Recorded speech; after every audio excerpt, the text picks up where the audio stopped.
عايزه اقول لكم النهارده الكيكه ديت كانت بايظه، حرفيا بايظه. عملتها وسبحان الله لزقت في الصينيه بتاعتي وباظت خالص خالص. قلت انا مش هسكت على كده، انا لازم اخليها حلوه جدا جدا، ويا ريتها باظت من زمان. عملت لها شويه صوص حلوين كده على حبه سوداني على الوش، طلعت خرافيه. يلا نبتدي ونصلي على سيدنا محمد. واللي لسه ما يعرفنيش، انا مطبخ ست هانم. ويلا نقول يا ريت الكيك بتاعنا كل يوم يبوظ عشان يطلع صينيه تحفه بالشكل ده. يلا بينا نبتدي.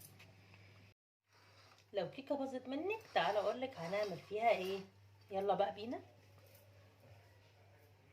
ولا اي اندهاشه ولا تتضايق ولا اي حاجه، هتاخدي منها قطعه كده اهي. نعملها كده، نفرفطها كده كويس. احنا هناخد نصها تقريبا بالتقريب كده اهو، وهنسيب النص التاني للوش فوق.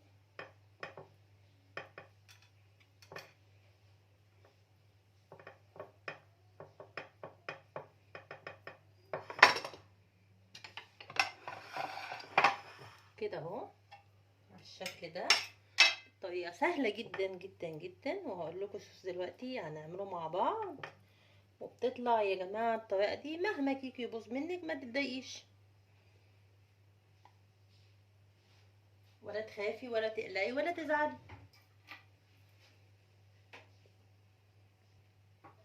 ونجيب معلقة كده اهو، ونبتدي ندوس كده جامد علشان نخلي السطح ده مستوي خالص ومظبوط معانا.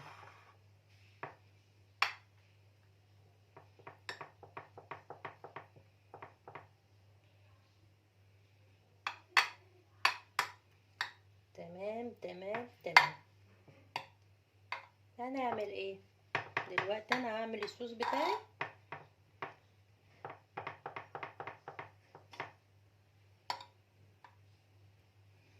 اهو. هعمل الصوص. يلا بقى نبتدي دلوقتي ونعمل اول حاجه، نعمل الصوص بتاع الكيك بتاعنا، الشوكولاته. هنبتدي يلا نعملها ونقول بسم الله ونصلي على سيدنا محمد. يلا بقى بينا. هنحط في الخلاط او في الهاند، اي حاجه عندك يعني. كوبايه لبن، نحط عليها كوبايه ونص سكر لو بتستعملي الكاكاو خام.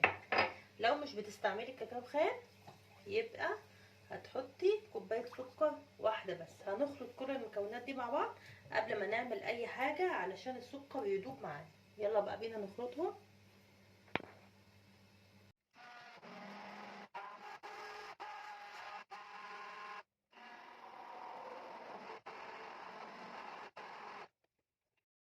كده هو ده خلاص اهو معانا، لازم يدوب كويس جدا جدا. يلا بقى بينا. بس المعلقه المفروض ما تبقاش ايه، احنا استعملناها قبل كده. هنحط 3 معالق دقيق فوق 3 معالق كاكاو كبار.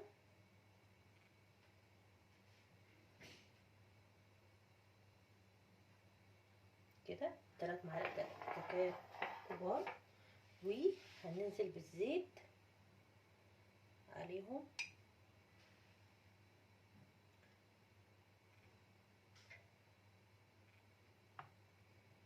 نص كوبايه زيت.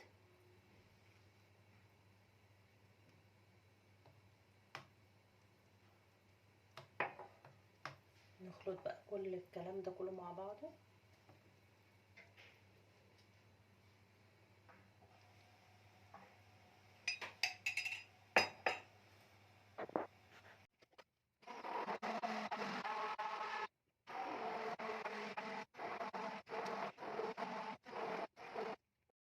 تعالوا بقى نشوف الصوص بتاعنا اهو.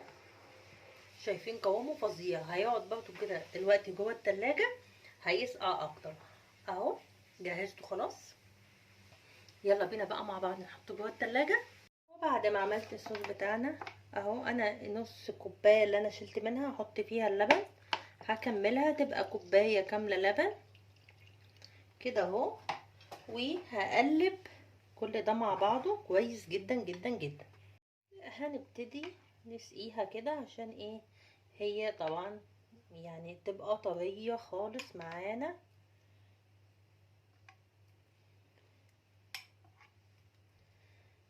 الصوص طبعا ده بيبقى فظيع.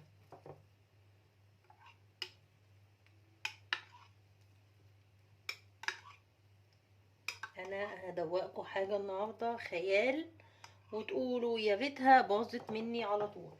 اه والله يا ريتها بتبوظ مننا عشان نعملها بالطريقة التحفة دي. زي ما احنا عملنا بقى الصوص الاولاني مع بعض كده اهو.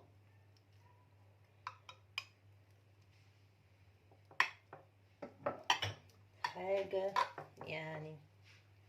بصوا بقى الصوص بتاعنا اللي احنا عملناه هناخده، هنحط منه كده في النص. تمام كده.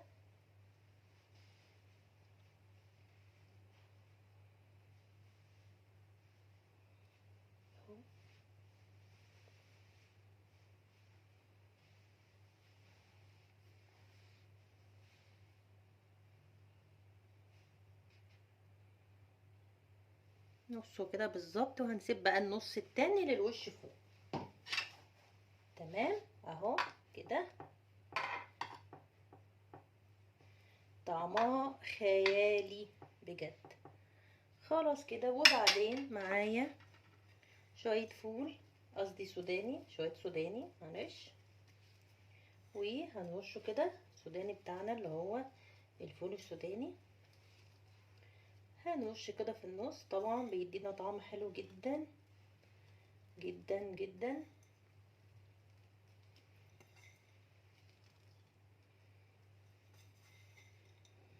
طبعا هنجيب الطبقة التانية، انا برش كله كده، ومحضرة برضو حبة تانيين للوش ده برضو اللي فوق اهو.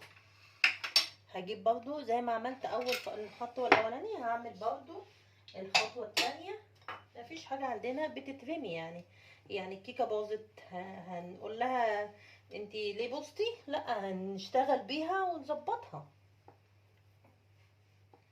وما نزعلش، لان ايه حرام يعني الحاجة غالية، فما ينفعش نرمي حاجة. اهي التانية بنفس الطريقة اهو. اهو كله كله كله هنبتدي برضو زي ما عملنا اول مرة، هعمل تاني مرة كده اهو. وزي ما انا قلت لكم هتقولوا يا ريتها باظت كل يوم يعني.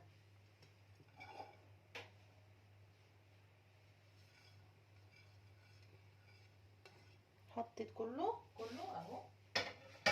وبرضو هساوي الوش كله، هساوي اهو الوش كله زي ما احنا عملنا تحت خالص اهو. تمام. وهسقيها برضو علشان ما يبقاش الكيك بتاعي ناشف.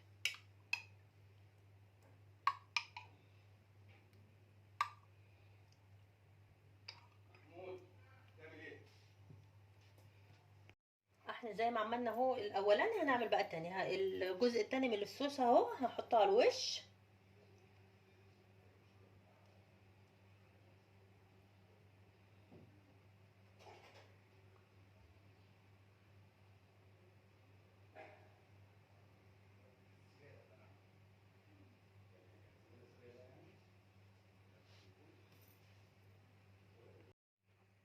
وبعدين هننزل بقى بالسوداني بتاعنا.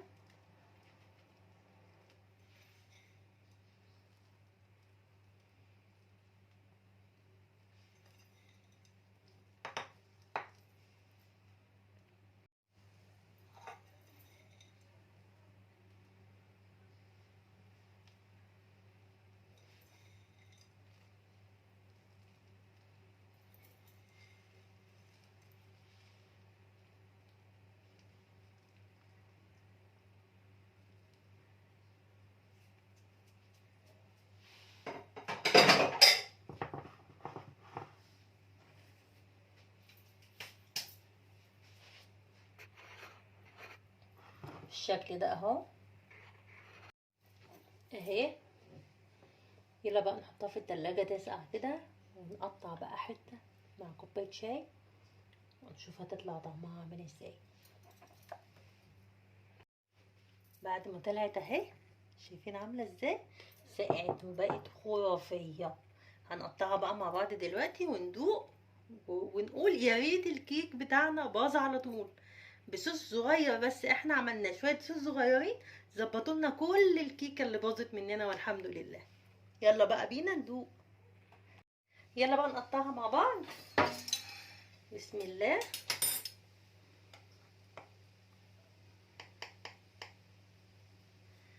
ناخد حتة كده ونشوف طلعت عاملة ازاي.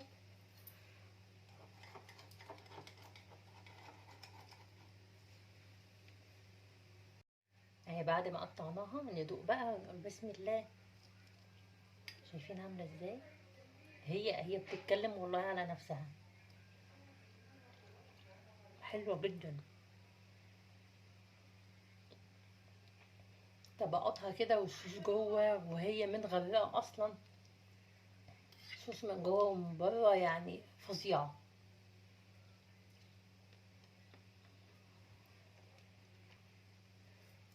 لازم تجربوها.